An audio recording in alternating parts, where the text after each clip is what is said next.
What's up guys, welcome back to Neutralix. I'm TrippedUp from the TrippedUp channel, and today I'll be teaching you the 5 best ways to abuse weapon throws in Brawlhalla.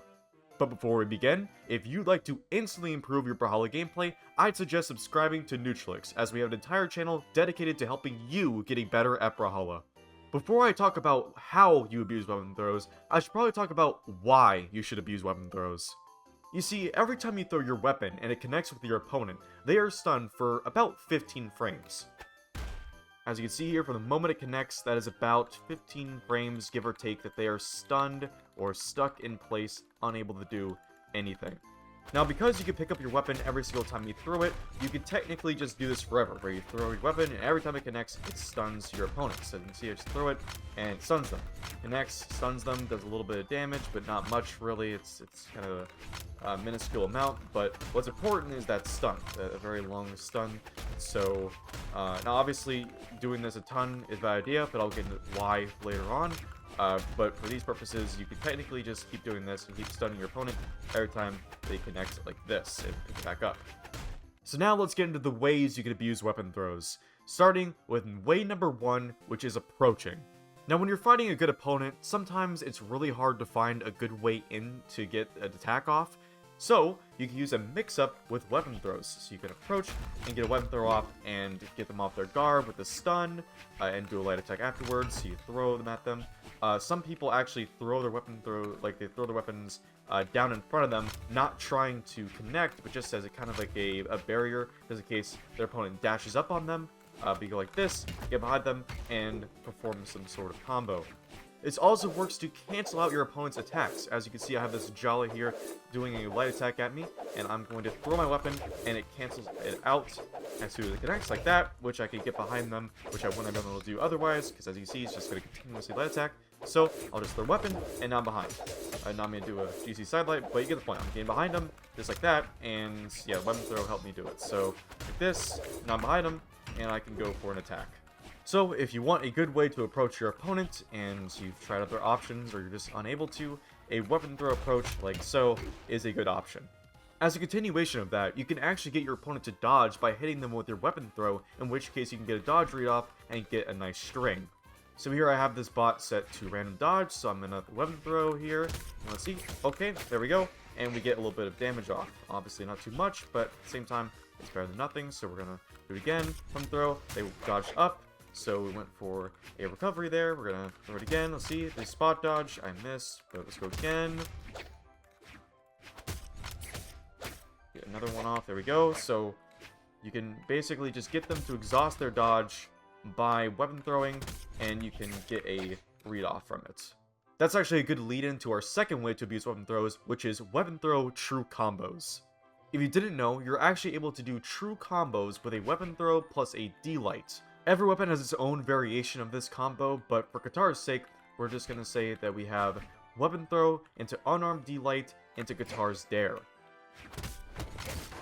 As you can see, that was a true combo right there, or at least the D-light into the Guitar's dare. The weapon throw into the D-light was not true, however, what followed after that was a true combo, so that's what you're really good on that. Now, of course, it's not just Guitar's dare that you could do with Guitars, you can actually do ground pound as well. As you can see right there, that was also a true combo from the D-light to the ground pound. Like I said, every weapon has its own ways of doing this. These are just the ones for Guitars, but if you want the full list of them, there are definitely videos on YouTube, so I recommend looking those up or just trying to find them in training mode and practice them for your weapon, so that way you can do them in game. Okay, now the third way to abuse weapon throws is to throw them down while up in the air trying to land back on stage. So I have this Brawlhalla bot set to hard mode, and it is trying to attack me, and I'm going up in the air. And obviously it has many different tools to try and counter this, me being in the air. For example, Axe in Air, has ground pound, recovery, D-light, Sair in a way. So there's many different ways for it to try and attack me while I'm up in the air. And for this, I can simply just throw my weapon down to cancel this out. As you can see, I tried to do that recovery, that would have hit me, but that recovery was interrupted by my weapon throw. So whenever you're in the air, you can throw your weapon down and keep them from attacking you right there. So I was able to get back on the ground there. This is really good for when you're in the air, you're out of options, you have nothing left to do, so you can throw your weapon down and keep them from doing an attack below you. So like right here, they're below me. Oh, I have no more options, but I was able to get back to stage anyways because I threw my weapon down. Now, it's important to note for all of these ways to abuse, but especially for this one and the one I'm going to talk about coming up, is the hitboxes are differing from each weapon, obviously, but I just wanted to state that in case you weren't aware. And you see, guitars are a much smaller weapon compared to something like hammer or spear, axe, greatsword, lance, so you want to be careful because they have a much smaller hitbox and therefore less of a chance to hit your opponent. Something like hammer hits in much broader areas because it's a much longer weapons, therefore more chances to hit. And the guitars, on the other hand, kind of like a ball almost, so it can hit, of course, but just much less area to hit. Now moving on to the fourth way to abuse weapon throws, which is kind of similar to the last way, which is instead of using them while trying to get back on stage from above, is just trying to get it from off stage on the side. Now, there's two ways you can do this. For one, you can throw your weapon straight up from off stage to try and stun your opponent, keep them from edge guarding. As you can see, it's clipping the edge of them, and you can do an attack. So we throw it up next, and I can go for a Sair. Now, of course, it doesn't always have to connect, and it probably won't. The main application for this is trying to keep them from doing something like a dare or a ground pound, especially when they're playing something like axe or another good off-stage weapon. As you can see, I can get it to hit them, in which case I can go for an option. For hammer, it's mostly just going to be Sair. I guess you can make an argument for GC D-Light like that, but in most cases, probably going to be a Sair. And then the other way is coming in from the side, like this. So if you're coming in from off stage over here, you throw your weapon, and it has the same principle. It's just a little different because you're throwing it at an angle like this instead of just straight up. You're kind of throwing it like this, or straight down like in the third way. You're throwing this at an angle, so that way you can try and get back. So you go like this, pick it up, back to stage. I will say the horizontal throwing is much more useful when they're further away from the edge, like this, because it affords you more space to get back on stage. Compared to when they're edge guarding and you throw it straight up at them. So that's something to keep in mind, but either way it is just a good way to get back to stage. Now, as I alluded to earlier, the size of the hitbox matters a lot here as well. So as you can see with the hammer, as I showed you before, it has a much larger hitbox, so it has a greater chance of hitting like this. So sometimes it'll connect when it doesn't look like it should, but that's just because it's hammer. So like there it didn't connect, but let's see, like here it does. And it just overall just has a much larger hitbox, so it's going to be easier to hit. Compared to guitars, a much smaller hitbox. It's just that would have hit if it was, hammer, but that might have hit if it was hammer, but it's not. That might have hit. So all these weapon throws that look like they might have hit if it was hammer, it's not hitting because it's guitars or just the smaller weapons like blasters or sword, orb. The smaller weapons are going to have a harder time doing this and some of the other methods because of the smaller hitbox, but you're still able to do similar things just with a smaller window or margin for error. And finally, the last way to abuse weapon throws actually has to do with killing. Now, I'm sure you've been in this scenario, or at least have seen it. Your opponent is on their last limbs, they're just about to die, they're off stage, but not enough to secure the kill. But a weapon throw can.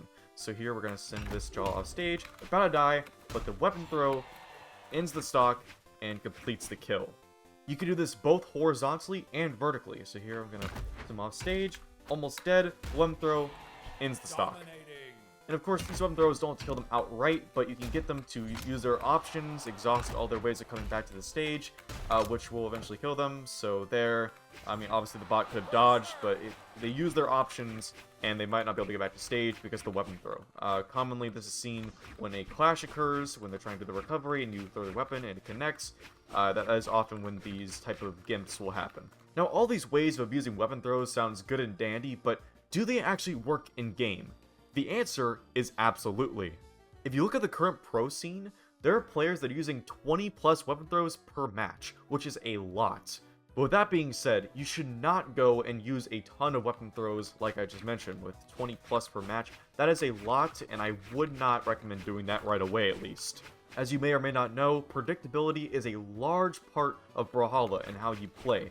You do not want to be predictable. Being unpredictable is one of the best things you can be in Brawlhalla. So if you start to weapon throw too much, your opponent may adapt, and may catch on, and start to dodge through it. And of course, if you miss, or they dodge through it, and you no longer have a weapon, you're unarmed until the next one spawns in. Which of course your opponent can weapon starve you, which is a whole different can of worms.